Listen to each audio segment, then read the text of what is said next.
పాపాయి ఈ ఎలా రాయాలో తెలియక ఏడుస్తూ కూర్చుంది అని మనం పార్ట్ 2లో విన్నాం కదా.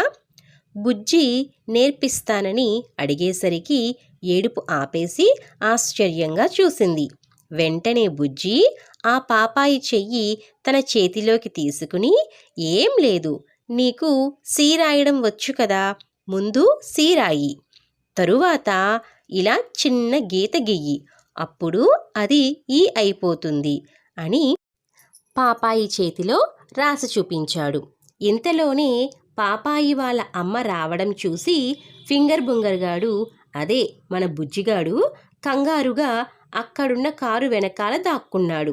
పాపాయి అమ్మ చూస్తుండగానే టకటక 20 సీలు రాసి వాటన్నింటినీ ఈలు చేసేసి పుస్తకం తీసుకువెళ్ళి ఆవిడ చేతిలో పెట్టింది. ఆవిడ ఆశ్చర్యంగా వాటి వైపు చూస్తుంటే తను పరిగెత్తుకుంటూ కిటికీ దగ్గరికి వచ్చింది. అప్పటికే గాల్లోకి లేచిన ఫింగర్ బుంగర్ని చూసి నవ్వుతూ టాటా చెప్పింది. ఆ మరుసటి రోజు బుజ్జిగాడు నిద్ర లేచేసరికి వాడి కొమ్ములు 1 అంగుళం చిన్నవైపోయాయి, కోరలు 1 సెంటీమీటరు తగ్గిపోయాయి.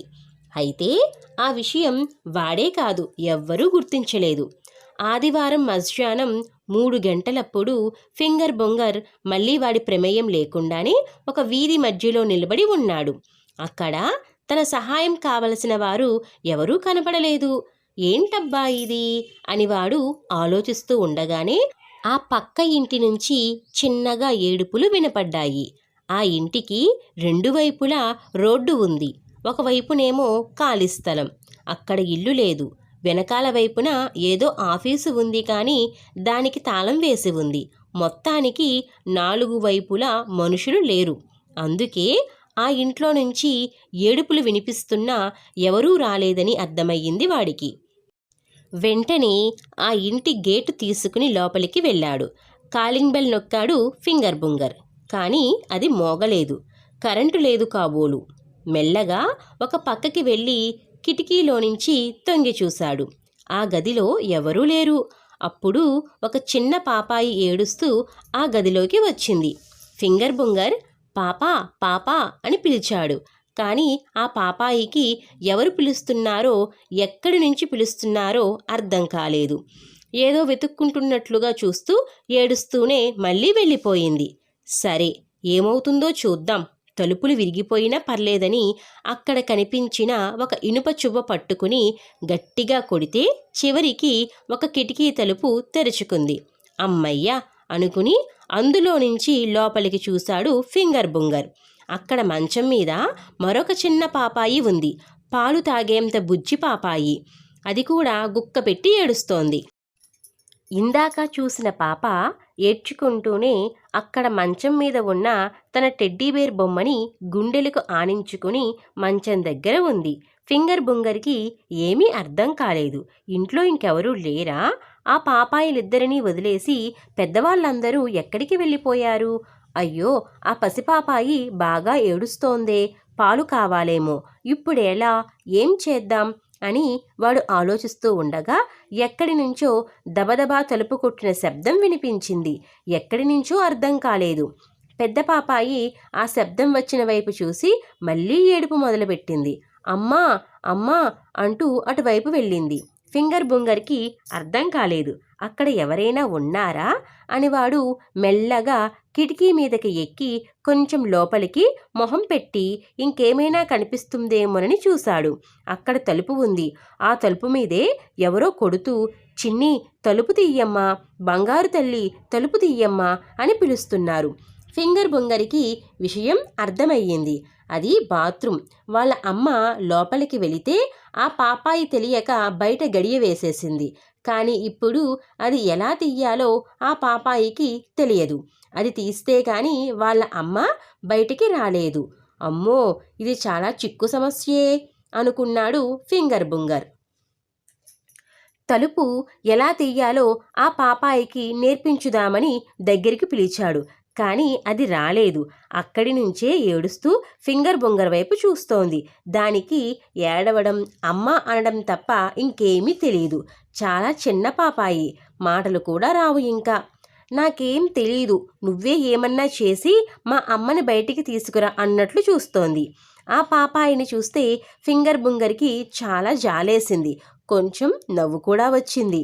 సరే, వెళ్ళి ఎవరైనా పెద్దవాళ్ళని పిలుచుకుని వద్దాం అని కిటికీ దిగబోతూ ఉలిక్కిపడ్డాడు. ఆ బుజ్జి పాపాయి దొర్లుకుంటూ మంచం చివరికి వచ్చేసింది. కొంచెం కదిలినా కింద పడిపోతుంది. అయ్యో దేవుడా, ఏమన్నా చెయ్యి అనుకున్నాడు ఫింగర్ బుంగర్. అప్పుడు ఉన్నట్లుండి నల్లటి మేఘాలు వచ్చేశాయి ఆకాశంలోకి. అంతా ఒక్కసారిగా చీకటి అయిపోయింది.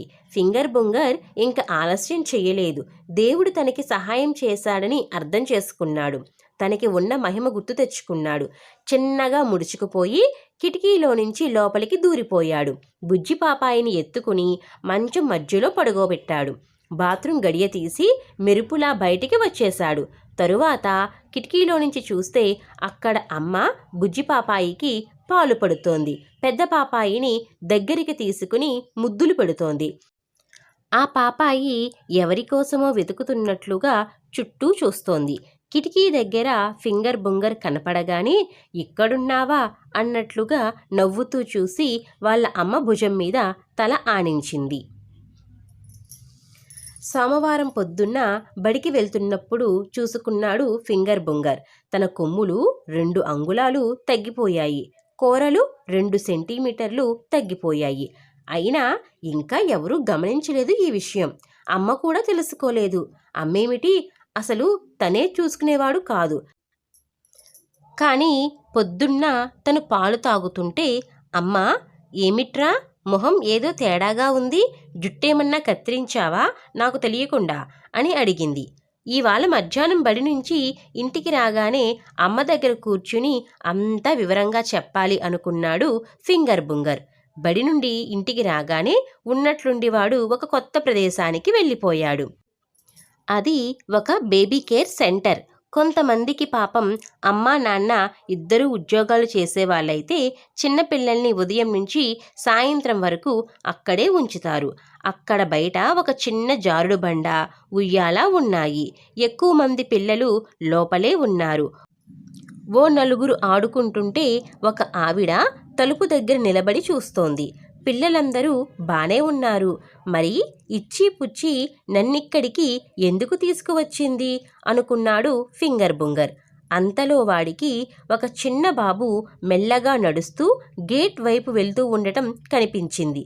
ఏమిటా అని చూస్తే అక్కడ ఎవరో నిలబడి జిలేబీ చూపిస్తూ ఆ బాబుని దగ్గరికి రమ్మని పిలుస్తున్నాడు. ఆ బాబు నవ్వుతూ ఆ అబ్బాయి దగ్గరికి వెళ్తున్నాడు. ఫింగర్ బుంగర్కి ఎందుకో ఆ అబ్బాయి మంచి అబ్బాయి కాదు, పిచ్చి అబ్బాయి అనిపించింది. పిల్లలు, ఆ అబ్బాయి జిలేబీ చూపిస్తూ ఎందుకు పిలిచాడో తరువాతి పార్ట్లో విందాం.